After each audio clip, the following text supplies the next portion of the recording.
A ball is thrown straight up in the air, for which situation are both the instantaneous velocity and acceleration are zero. तो इसमें कह रहे हैं कि एक बॉल है, उसको हमने ग्राउंड से ऊपर की तरफ फेंक दिया। मान लिया ग्राउंड है और एक बॉल को हमने यहाँ से फेंका है।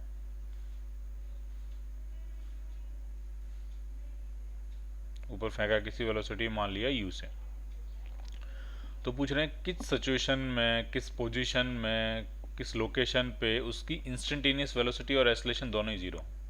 तो वेलोसिटी जीरो होने वाला पॉइंट तो पता है, ये पार्टिकल ऐसे बॉल जो है वैसे ऊपर जाएगी और अपने टॉप मोस्ट पॉइंट पे जहाँ से ये वापस लौट के आना शुरू होगी उस पर एक मोमेंट के लिए वेलोसिटी जीरो होगी। बट पूरे मोशन में एक्सेलरेशन कहीं भी जीरो नहीं होता। अर्थ हमेशा अट्रैक्ट कर रही होती है, ग्रेविटेशनल फोर्स हमेशा लग रहा होता है, एक्सेलरेशन ड्यू टू ग्रेविटी हमेशा होता है। तो इस पूरे मोशन में जब तक वो एयर में है, पूरे मोशन में एक्सेलरेशन कभी भी जीरो नहीं है। एक्सेलरेशन हमेशा किसके बराबर है, जी के। तो वेलोसिटी तो एक मोमेंट पे जीरो है टॉप मोस्ट पॉइंट पे, लेकिन एक्सेलरेशन वहाँ पे भी जीरो नहीं है। एक्सेलरेशन वहाँ पे भी किसके बराबर है, जी के बराबर। तो ऐसा कहीं भी नहीं है कि वेलोसिटी और acceleration, instantaneous value of velocity and acceleration both will be zero, ऐसा कहीं भी नहीं है।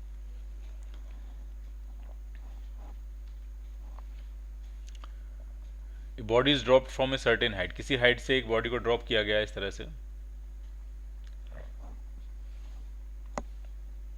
कोई हाइट है h, ड्रॉप किया गया यानी इनिशियल वेलोसिटी क्या है, जीरो। रेस्ट सिर्फ गिराया गया है और ये नीचे की तरफ मूव करेगी।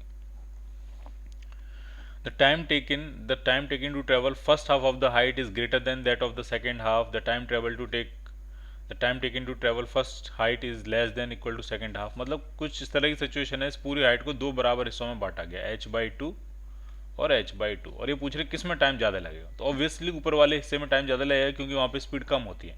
जैसे जैसे ये नीचे गिरता जाएगा, ग्रेविटी की वजह से, एक्सेलरेशन की वजह से उसकी स्पीड बढ़ती जाएगी, तो नीचे वाले हिस्से में टाइम उतना ज़्यादा नहीं लगेगा जितना कि ऊपर वाले हिस्से में लगेगा। ऊपर वाले हिस्से में एवरेज स्पीड कम होगी, टाइम ज़्यादा लगेगा। नीचे वाले हिस्से में वेलोसिटी उसने गेन कर ली होगी एक्सेलरेशन की वजह से, तो स्पीड यहाँ पे ज़्यादा होगी, तो यहाँ पे टाइम कम लगेगा। तो अपर हाफ को अगर मैं t1 कहूँ और लोअर हाफ को अगर मैं t2 कहूँ, तो अपर हाफ का टाइम ज़्यादा होगा लोअर हाफ से। The time taken the time taken to travel first half of the height is greater than that of second half. So the answer will be A part.